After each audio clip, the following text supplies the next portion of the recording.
नमो नमः। मैं डॉक्टर पूजा Srivastava, assistant professor Sanskrit विभाग, महिला महाविद्यालय किदवई नगर, कानपुर से। आज का यह विषय बीए प्रथम सेमेस्टर के छात्राओं के पाठ्यक्रम से संबंधित है। वैसे तो यह एक ऐसा टॉपिक है जो सभी के लिए ज्ञानवर्धक है। वे छात्र छात्राएं जिन्होंने संस्कृत विषय लिया हुआ है, उनके लिए संस्कृत के बारे में जानना, उसके महत्व व उसकी सार्वभौमिकता के विषय में जानना अत्यंत आवश्यक है। तो आज हम कुछ ऐसा ही विषय लेके आपके सामने उपस्थित हुए हैं। संस्कृतम नामदैवी वाक अनवाख्यातां महर्षिभिः भाषासु मधुरा मुख्या दिव्याग्रीवांग भारती। संस्कृत केवल भारत की ही नहीं, यानी भारत की ही महत्वपूर्ण भाषा नहीं है, बल्कि विश्व की समस्त परिष्कृत भाषाओं में सर्वाधिक प्राचीन व श्रेष्ठ मानी जाती है, क्योंकि इसका निर्माण नहीं हुआ बल्कि खोज की गई। सभी भारतीय भाषाएं इसी वात्सल्यमयी जननी के मातृत्व से पुष्टि पा रही हैं। विश्व की समस्त प्राचीन भाषाएं, ये जितनी भी प्राचीन भाषाएं हैं और उनका जो साहित्य है, उसमें संस्कृत का अपना एक विशिष्ट महत्व है। और यह महत्व अनेकों कारणों और अनेकों दृष्टियों से है। इसकी प्राचीनता, अविच्छिन्नता, व्यापकता, धार्मिक व सांस्कृतिक मूल्य तथा कलात्मक दृष्टि से ही नहीं, अपितु धर्म व दर्शन के अध्ययन की दृष्टि से भी संस्कृत भाषा का अपना एक अलग, अपना एक विशिष्ट व श्रेष्ठ महत्व है। शताब्दियों तक संपूर्ण भारत को सांस्कृतिक व भावात्मक एकता में बांधकर रखने का जो महत्वपूर्ण कार्य है, वह संस्कृत भाषा ने ही किया है। संस्कृत भाषा में भारत की सांस्कृतिक विरासत सुरक्षित है। इसी कारण भारतीय मनीषियों ने इस भाषा को अमर भाषा व देव भाषा के नाम से सम्मानित किया। तो प्रारंभ में यदि हम जाते हैं तो मन में एक प्रश्न आता है कि ध्वनि कहाँ से आई, भाषा का जन्म कैसे हुआ, क्यों इस भाषा को प्राचीन कहा जाता है। तो ये जो ब्रह्मांड है, जिसमें सर्वत्र गति है, और गति होने से क्या होता है, ध्वनि जो है प्रकट होती है, और ध्वनि से ही शब्द परिलक्षित होते हैं। जब शब्द आते हैं तो उन शब्दों से ही भाषा का निर्माण होता है। तो शब्दों का जो आधार है वह क्या है, ध्वनि, यानी ध्वनि शब्दों का आधार है। जब ध्वनि थी तो निश्चित रूप से शब्द भी थे, किंतु व्यक्त नहीं हुए थे, अर्थात उनका ज्ञान नहीं था।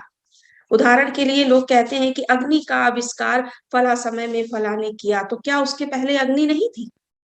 अग्नि तो सदा से है, पर उसका निश्चित ज्ञान निश्चित समय पर हुआ। इस प्रकार ध्वनि और शब्द थे, पर उनका निश्चित ज्ञान नहीं था।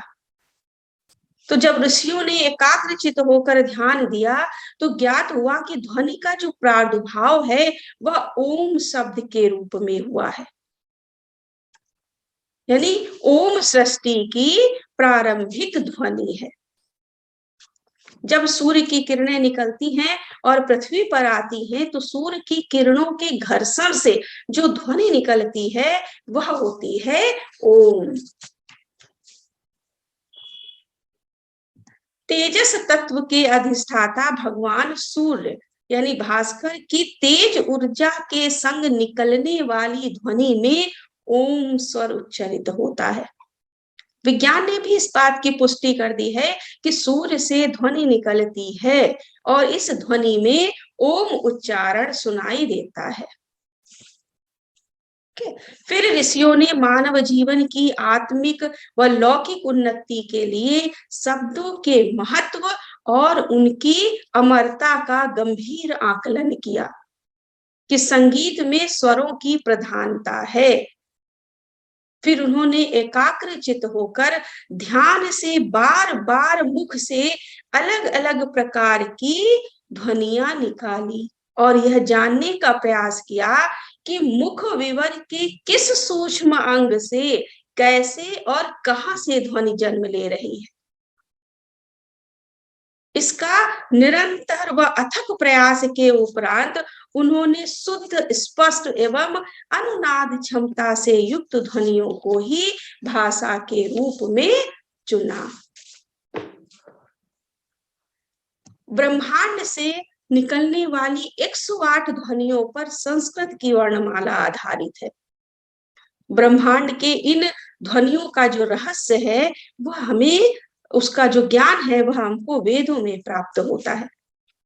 इस बात को अंतरिक्ष वैज्ञानिकों के संगठन जो नासा है और जो इसरो है उन्होंने भी स्वीकार किया कि प्राचीन ऋषि मुनियों को उन ध्वनि का ज्ञान था और उन ध्वनियों के आधार पर उन्होंने पूर्ण शुद्ध भाषा को अभिव्यक्त किया। तो प्राचीनतम आर्य भाषा जो थी वह ब्रह्मांडीय संगीत थी। या एको अवर्णो बहुधा शक्ति योगाद वर्णान अनेकान निहितार्थ दधाति विचैति चान्ते विश्वमादव सदेवः स नो बुधिया शुभिया संयुन्नक्तु। श्वेता श्वेतर उपनिषद में यह वर्णन प्राप्त होता है। अर्थात एको अवर्णो, एको अवर्णो यानी एक अवर्ण, यहाँ पर अवर्ण के दो अर्थ हैं, वर्णहीन और दूसरा है प्रथम स्वर। फिर है बहुधा शक्ति, बहुधा शक्ति यानी अपनी शक्ति से, वर्णान अनेकान यानी अनेकों वर्णों को निहितार्थ दधाति निश्चित हेतु से धारण करता है। एक अवर्ण अपनी शक्ति से अनेक वर्णों को निश्चित हेतु से धारण करता है। सदेवा वही देव, वही परम ब्रह्म परमात्मा संपूर्ण विश्व को विचैत यानी एकत्रित करता है। वही देव संपूर्ण विश्व को विचैति माने एकत्रित करता है। और सदेवा वही देव, वही परम ब्रह्म, स नो बुधिया शुभिया संयुनक्तु निशुद्ध बुद्धि से युक्त करे। यही भावना जो है वह श्वेताश्वतर उपनिषद में प्राप्त होती है। कहने का तात्पर्य क्या है कि एक वर्ण अनेक वर्णों को उत्पन्न करता है, अर्थात एक ध्वनि, एक स्फुट शब्द अनेक स्फुट शब्दों का निर्माण करती है। यही शब्द ब्रह्मा का विश्व रूप है। मनुष्य के पास अपने भावों को स्वाभाविक रूप से व्यक्त करने की जो ईश्वरीय शक्ति है उसी का विकसित रूप है भाषा। तो जिस प्रकार मानव को ईश्वर के द्वारा ज्ञान की प्राप्ति हुई यानी वेदों की प्राप्ति हुई, उसी प्रकार भाषा भी ईश्वरीय प्रेरणा से हमको मिलती है, हमें मिली है। सम्यक रीता परिष्कृता भाषा संस्कृत भाषा यानी अच्छी तरीके से जिसको परिष्कृत किया गया है वह संस्कृत भाषा है। संस्कृत में दुनिया के सभी भाषाओं से ज्यादा शब्द प्राप्त होते हैं। इसमें लगभग 102 अरब 78 करोड़ 50 लाख शब्द मौजूद हैं, जिसके मुकाबले में हर भाषा शब्दों में फीकी पड़ जाती है। शोध के दौरान यह भी पाया गया कि संस्कृत पढ़ने से स्मरण शक्ति भी बढ़ती है। विश्व में संस्कृत ही एक ऐसी भाषा है जो पूरी तरह से सटीक है। इसका कारण है सर्वार्धिक शुद्धता।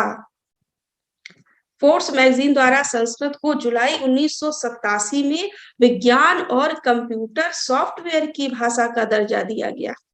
और जो अमेरिकी एजेंसी नासा है उन्होंने भी संस्कृत को दुनिया भर में बोली जाने वाली समस्त भाषाओं में सबसे श्रेष्ठ भाषा माना।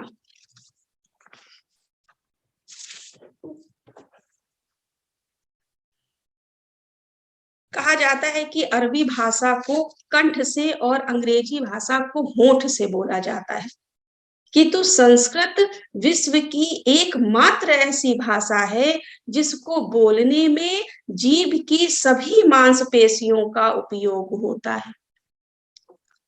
संस्कृत देवताओं की वाणी कही गई है, इसीलिए इस भाषा को देववाणी, सुर भारती, ग्रीवांग वाणी आदि के नाम से भी जाना जाता है।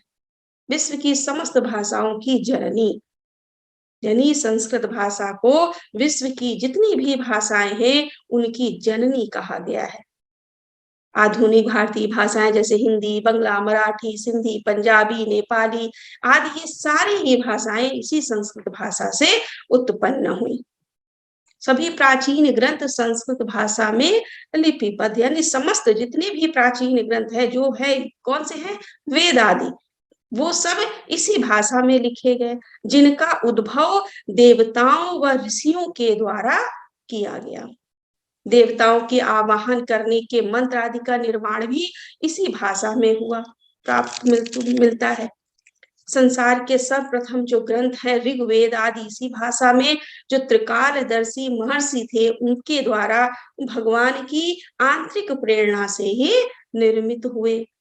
अध्यात्म की जो गंभीर गुत्थियों को सुलझाने वाले जो उपनिषद है वह भी इसी भाषा में लिखे गए। सृष्टि का विकास व प्रलय का वर्णन करने वाले जो इतिहास है, जो ग्रंथ है, पुराण है आदि का निर्माण भी इसी भाषा में हुआ। और यह हमारी मातृभूमि, हमारी राष्ट्र के लिए अत्यंत ही गौरव की बात है। फिर है भारतीय संस्कृति का रहस्य, यानी संस्कृत केवल एक मातृभाषा नहीं है, अपितु संस्कृत क्या है, एक विचार है, एक जो संस्कृत एक संस्कृति है, एक संस्कार है, और इसका जो साहित्य है वह हमें कहीं ना कहीं अनुशासित करता है। भारतीय संस्कृति का रहस्य संस्कृत भाषा में ही निहित है, क्योंकि संस्कृत हमारी संस्कृति की भाषा है और संस्कृति का जो मूल आधार है वह है वेद। वेदों में ही हमारी भारतीय संस्कृति समाहित है, इसलिए संस्कृत हमारे संपूर्ण जीवन मूल्यों और सारे आदर्शों की जननी है। सर्वे भवन्तु सुखिनः, सर्वे सन्तु निरामयाः, सर्वे भद्राणि पश्यन्तु मा कश्चित् दुःख भाग् भवेत्। यानी सब सर्वे भवन्तु सुखिनः, सभी सुखी हो, सभी निरोगी हो, सभी में कल्याण हो, सबका कल्याण हो, किसी को कोई दुख ना हो, इस तरीके की भावना प्राप्त होती है। अभिवादनशीलस्य नित्यं वृद्धोऽपि सेविनः, चत्वारि तस्य वर्धन्ते आयुर्विद्या यशो बलम्। यानी जो व्यक्ति रोज अपने बड़े बुजुर्गों का अभिवादन करते हैं, उनका चरण स्पर्श करते हैं, उनकी ये चार चीजें आयु, विद्या, यश और बल जो है वह बढ़ते रहते हैं। अयम निजः परो वेति गणना लघु चेतसाम, उदार चरिता नाम तु वसुधैव कुटुम्बकम्। यानी यह अपना है, यह पराया है, इसकी गणना जो है वह निम्न व्यक्ति करते हैं। उदार चरित्र वाली तो संपूर्ण पृथ्वी को, संपूर्ण जो ब्रह्मांड है, विश्व है, उसको अपना कुटुंब मानते हैं। संगच्छध्वम संवदध्वम संभो मनासी जानताम, यानी हम सभी एक साथ चले, एक साथ बोले, हमारे मन एक हो। तो इस तरीके की भावना, इस प्रकार सैकड़ों ही श्लोक हमको संस्कृत भाषा में मिलते हैं, संस्कृत में मिलते हैं, वेदों में मिलते हैं, जो हमें नित्य आत्मबोध कराते हैं और सतमार्ग पर चलने के लिए प्रेरित करते हैं। और अपनी इन्हीं विशिष्ट आदर्शों के कारण हमारी भारतीय संस्कृति आज भी शाश्वत जीवंतता का प्रतीक बनी हुई है। तो संस्कृत भाषा में निहित हमारी जो संस्कृति है वह हमारे राष्ट्र का गौरव है। तो इस प्रकार प्रत्येक दृष्टिकोण से संस्कृत भाषा का अपना एक विशिष्ट महत्व है। धन्यवाद।